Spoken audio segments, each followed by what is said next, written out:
Hi, I'm Randy Van Wagner, president of Mohawk Valley Community College, and I'm here with Frank Przybycien, who worked at the college from 1967 to 2012, started out as a civil engineering faculty member, became a full professor and department head of civil and mechanical engineering programs, and then eventually over his 19 years as department head, uh, assumed responsibility for all of the tech and trades programs at the college. And after he retired in 2012, taught many years as an adjunct faculty in mathematics and just ended his career here actually as a director of community restoration and partnerships and establishing the Education Outreach Center at 3rd and Elizabeth in Utica, and has just always been so connected in the community and such a forward, futuristic thinker for the college. And Frank, I really appreciate you joining me here today to help MVCC celebrate our 75th anniversary. So if you don't mind, share a little bit about how you came to know MVCC back in 1967.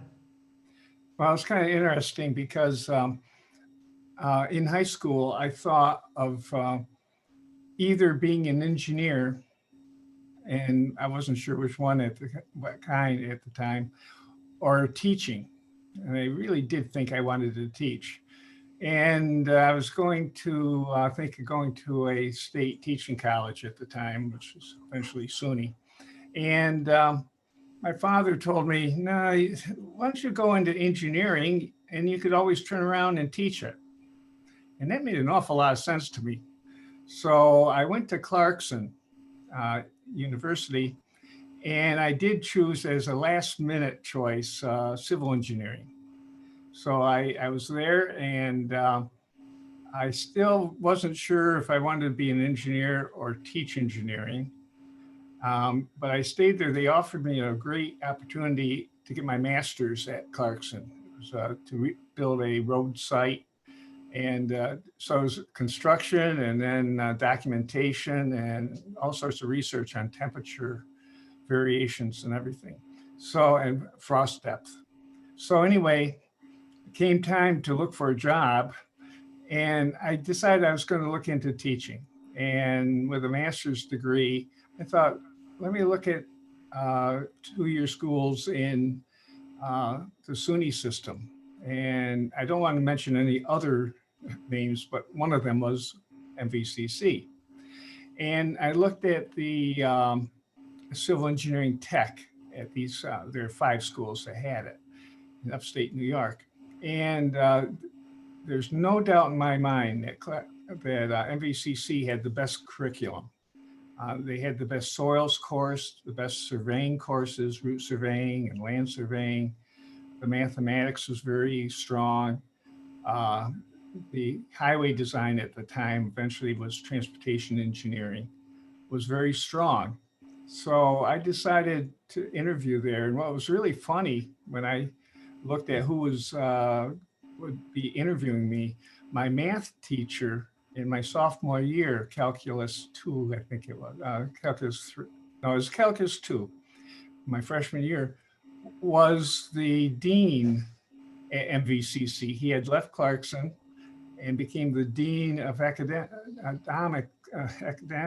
here at MVCC, uh, Don Larson. And he was a great teacher up there. It's a shame in one way that he didn't continue teaching, but he was also a good administrator. And the department head at MVCC at the time was my statics instructor at MVCC in my junior year. And he was a great teacher, very clear, easy to learn from, and everything. So, two of my best teachers that I had at Clarkson came down to MVCC. I thought that was really kind of interesting, along with a strong curriculum. So, I did interview and did get a position at MVCC. So, that's how I found the place and liked it. So yeah, it was a very interesting. It wasn't the normal kind of get a job type thing. It was. I knew some of the people, and they're the most outstanding people I had at MVCC or Yeah. at Clarkson. I'm sorry. And coming here in 1967, Albert Payne, Dr. Payne was in his final years. leading the institution. Any story that sticks out for you regarding Dr. Payne? You Yeah, can share. I I was really lucky to serve under Al Payne. Uh, it really gave me a feeling of the roots of the college. It was his last year as president.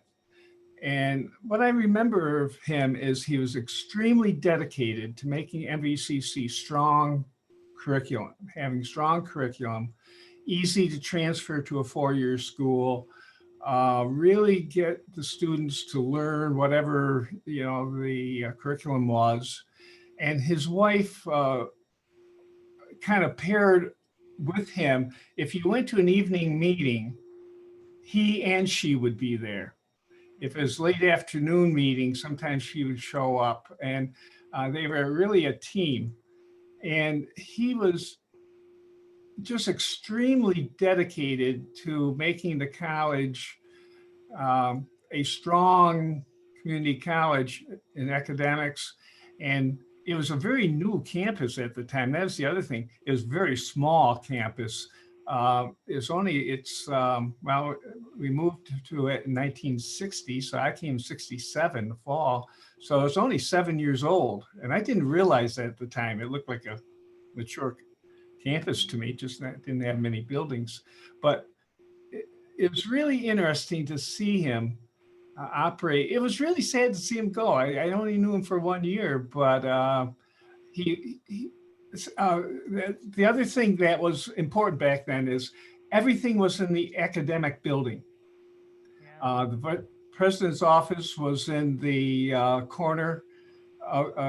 front corner of the building. The vice president was next to him. The business office was next to them. And so when you went for coffee or something, you'd run into the president. I mean, you ran into the librarian, you ran It into was all everybody there. because we were all Everything. in the same Yeah. hallway. Yeah, because So 67, you just had the academic building, the Alumni College Center, and the gym. And then they were 7 years old, and then the dorms were 1 year old. They were built in 66. yeah, the dorms were just the four towers at Yeah, the that's time. right. Yep. The college center was half the size. The front half is the original building. An identical addition to the back of the building is there, and you can still see the back wall of the building if you know where you're looking, it's there, still exposed. And they just doubled the size of it, and of course made the lower side. The academic building didn't have that center core, That's and it right. was more like a donut. You just walked Yeah. around two hallways, the first floor and the second floor. The library was in the back corner of the building as you walk out towards the tech building, and it had stacks. You go into the library, and then the books where you walk down a little bit or up a little bit to 2 stories in the back. So everything was in that one building. And then the gym was way down there. Students complained about parking and walking to the gym. And the gym was just uh, uh, like a third of the size of what you see there today. And because they added two wings to it. But the most interesting thing was when you came down to it and you were on the overhang, you opened the door to go into the gym, and that was the floor of the basketball court. There was no lobby. And so during the winter, you'd open the door and they'd have like paper on the floor and you'd have to knock off the snow. But there's no lobby. And it took two transitions of that modifications to that building to see what you have there today. In fact, the original columns are in the middle of one of the lobbies as you see it today. Yeah. And tell me your favorite story. I know how much the pub meant to you. Oh, So when I remember when I first started here in 2007, and I was asking you and the other department heads about what could I do to help strengthen the culture here, and you told me to bring back the pub without bringing back the pub, knowing that I couldn't bring back the pub. So, give me your favorite story of the pub. Well, I would teach days, and that's another thing that's got to be explained here. When I first came in 1967, the strong enrollment was in the evening.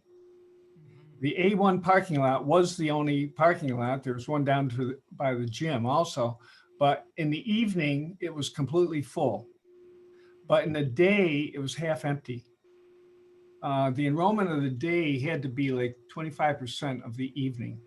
Wow. So, and the reason is, and it's the reason we formed the school in the first place, is because after World War II, every soldier and a lot of the people that were working before at home during World War II need to be retrained for the new jobs, particularly in drafting, in machining. The state DOT was building the interstate program and they didn't have enough engineers. And so what they did is asked SUNY system to have 2-year degrees in like civil, mechanical, electrical to aid uh, engineers, to be actually engineers, but without the authority type thing. And that filled the needs during the 60s and 70s. Yeah. And anyway, so at night it was busy. And it gradually, evened out. And then eventually the days became busier than the evenings. But okay, now going to the pub story. One of the things I always look forward to do is teaching maybe 2 nights a week. And Thursday night is, to this day, is the one I really do like. And when the pub opened, and it was in the front corner of the college center, and it had a fireplace in it, and it had a bar that was indented into the wall, and you got draft beer there, in paper cup, in plastic cups. And during the winter, they would have a fire in the fireplace, so it was kind of cozy. And Thursday night, after I'd have a class from 6 to 10, and the whole class would go over there because it did close at 11. And it was really nice to talk to the students over a beer after a class. And sometimes we talked about the personal situations, and sometimes we talk about a problem in class and everything, but it was always give and take. And it was really, I really looked forward to that. Now, the one story I had is one night we had like a round table and had about 10 kids around the table. And as we were drinking our beer, we put the plastic cup down, upside down, and it built a triangle. It was a pretty big triangle. Other guys came over from other tables and added to the triangle. So I'd hate to have counted how many paper cups are there. Oh, that's great. We're still safe driving, though. The one thing that I would make sure at 11 o'clock came that nobody's eyes were kind of in tough shape or anything, that because they were the smaller cups and everything. But it was a shame to lose it. But since then, there's been no substitute that could do the talking and the interchange that we had. And the connection, sure. Tremendous time. So with 45 years of service plus at the college, 45 full-time years, what made you stay all those years? That's a real easy question. I couldn't get a job anywhere else. I tried, but no.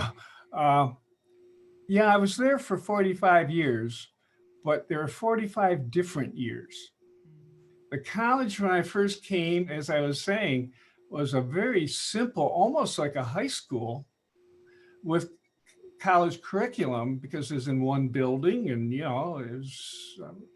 students came and went and everything. They went over to College Center. But I saw it grow to what it is today, saw the whole thing. And it's an amazing change. We could go over year by year by year by year, and you'd actually see us grow to being a very important part of the community in so many different ways. At the time that we were founded, it was really to retrain uh, adults into a new position because we were the last city in New York State to have a college. It's a very important thing to this day to understand.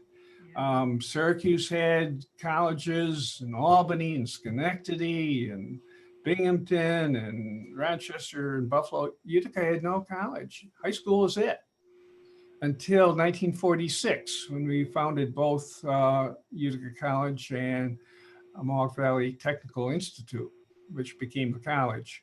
Um, it, it was a really amazing change for us and what we've meant to the community. And I think today we're not replaceable. We're really an intricate part of the community. And to see that growth and to see trying to be part of it was really tremendous.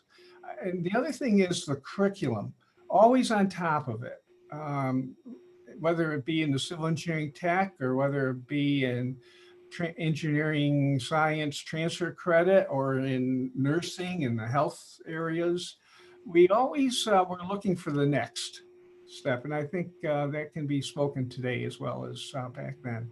Very good. Well, Frank, thank you so much for joining me here and helping the college celebrate the 75th anniversary. You're a big part of it for 45 years and to this day. Thank you so much. And thank you for being our president. You've done a Thank you. tremendous job lately Thank you. with a lot of challenges.